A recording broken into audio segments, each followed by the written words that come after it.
नमस्कार। आर के त्यागी, गाजियाबाद NCR दिल्ली। ओम 25 जनवरी channel पर आपका स्वागत है। चैनल को सब्सक्राइब कर लें साथियों। बैंक रिटायर्स के मुद्दे उठाता हूँ।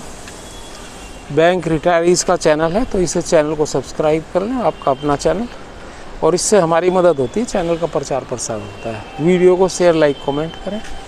शेयर करने से सभी रिटायरी साथियों तक जाती है और कमेंट करने से आपके विचार हमें पता लगते हैं वीडियो के कंटेंट के बारे में। आइए बात करते हैं। सर्वप्रथम तो ये है कि अभी बात हो रही थी कि 4/10 में सिंगला वाले केस की डेट है, और मैंने आपको पहले भी बताया था कि ये डेट कंप्यूटर वाली होती है, इनका कोई कंफर्म नहीं होता और ये बदल जाती हैं, और ये जो है टेंटेटिव वो डाल देते हैं। पहले भी कई बार हो गया, जनवरी से लेकर के जनवरी में केस की सुनवाई थी, उसके लिए 20 बार हो चुका। फरवरी में भी डेट आती रही, मार्च में भी, जबकि इन्होंने कहा था कोर्ट ने कि मार्च में सुनवाई होगी। डिसीजन में ही लिखा हुआ उस दिन के कि मार्च में सुनवाई होगी, फुल डे अलॉट किया था इन्होंने, लेकिन नहीं हुई मार्च में सुनवाई। बाद में मैडम जस्टिस हिमा कोहली रिटायरमेंट पे छुट्टी पे रही, तो वो कोर्ट लगी नहीं और कई महीने तक ऐसे ही निकल गए। और वो नई कंस्टिट्यूट हुई कोर्ट, जैसा कि उसमें पता लग रहा है वेबसाइट पर, लेकिन वो 4/10 की, और फाइनल लिस्ट आई जो उसमें 4/10 में हमारा केस का वो है नहीं, जो जानकारी लग रही है उसमें हमारा केस लिस्टेड नहीं है।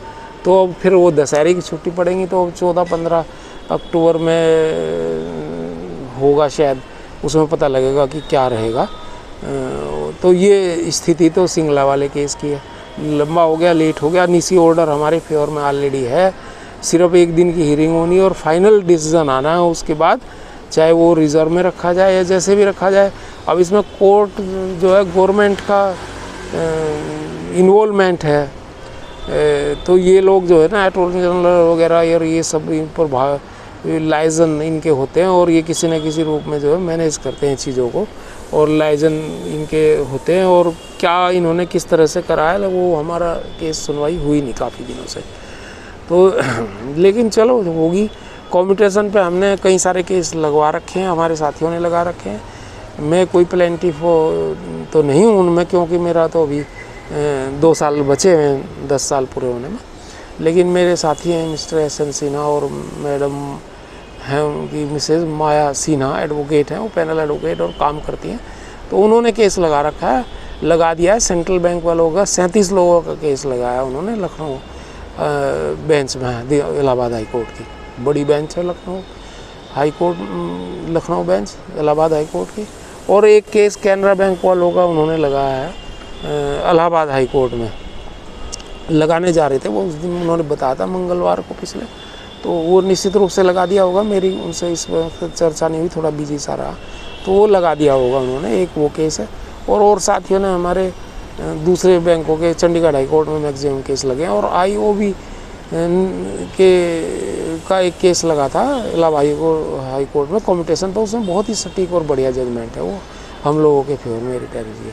तो कॉम्पिटिशन का ये मुद्दा रहा। बाकी हमारे केसेस का मैंने अपडेट आपको कल भी दी थी, डेट्स आपको बताई थी परसों भी मैंने, कि कौन कौन से केस में कौन कौन सी डेट है। 14/11 में हमारे ये दोनों दिल्ली हाई कोर्ट में सुने जाएंगे केस, ये special allowance for pension plus pension updation in general, और retirees benefit, superannuation benefit, special allowance पे।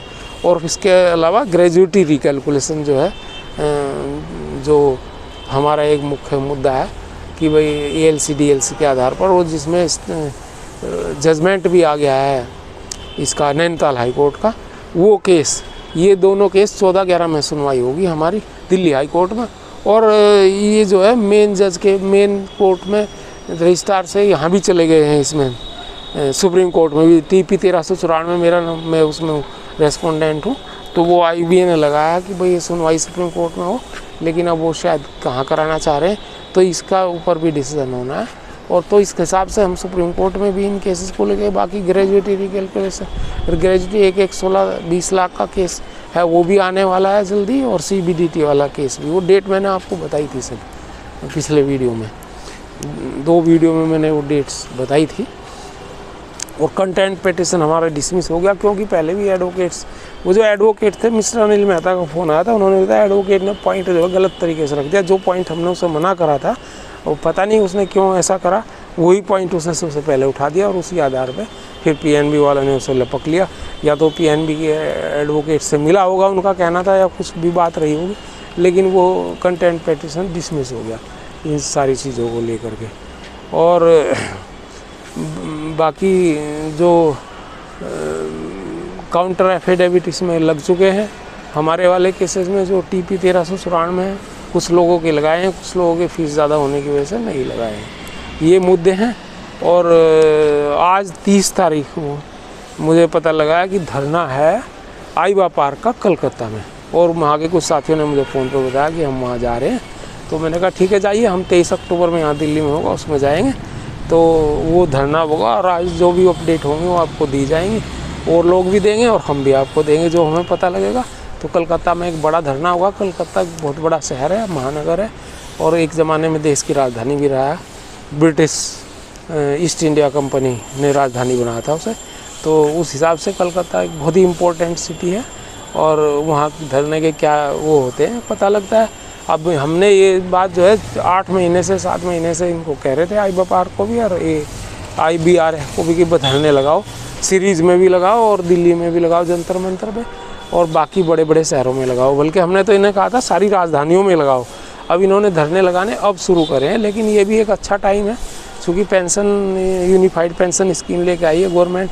कहीं ना कहीं वो PM मोदी जी जो है 100 संगठनों से मिले थे, NPS और OPS दोनों के बीच का एक रास्ता वो उसमें लेके आए हैं। तो इसका मतलब पेंशन पे उनका थोड़ा बहुत फोकस हुआ है। तो निश्चित रूप से मैंने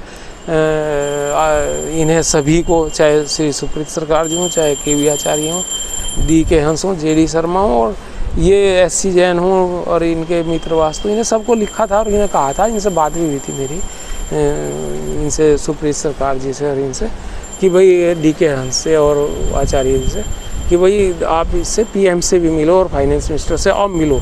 अब ये ऐसा टाइम है जब गवर्नमेंट थोड़ा सा उसमें है कि भाई सबको अपने साथ ले लो सबको। पहले तो गवर्नमेंट इसको थी ना कि भाई कोई हमारे सामने टिकेगा ही नहीं, तो हम जो मर्जी करें। किसानों से तो डर गए थे, वो कानून वापस ले लिए थे उन्होंने 1 साल बाद। तो लेकिन बैंक वालों से तो कोई नहीं डरता ना। तो लेकिन अब बैंक वालों को भी ज़रूरत है। हालांकि हमने कई बार ये भी बता चुके कि BMS के माध्यम से भी और वैसे भी, कि भाई हमारा जो है वोट शेयर भी बहुत ज़्यादा है। हमारे जितने 8 लाख, तो हम बैंक रिटायरी हैं, बैंक एम्प्लॉई हैं इतनी। जैसे स्पेशल अलाउंस का मुद्दा हो तो उनको भी इफेक्ट कर रहा है जो सर्विस में। और ये गलत फहमी में बहुत से लोग कि 2010 वालों को नहीं करता, उन्हें भी करता है। क्यों करता है? यूनिफाइड पेंशन स्कीम में तो सारा उसी तरह से कैलकुलेट होगा, तो उसे भी फ़र्क पड़ेगा और उन्हें भी फ़र्क पड़ेगा। PF कॉम्पिटिशन और ग्रेजुएटी कैलकुलेशन वगैरह में भी फ़र्क पड़ेगा, सब चीज़ों में फ़र्क पड़ेगा। तो सभी को फ़र्क पड़ रहा है।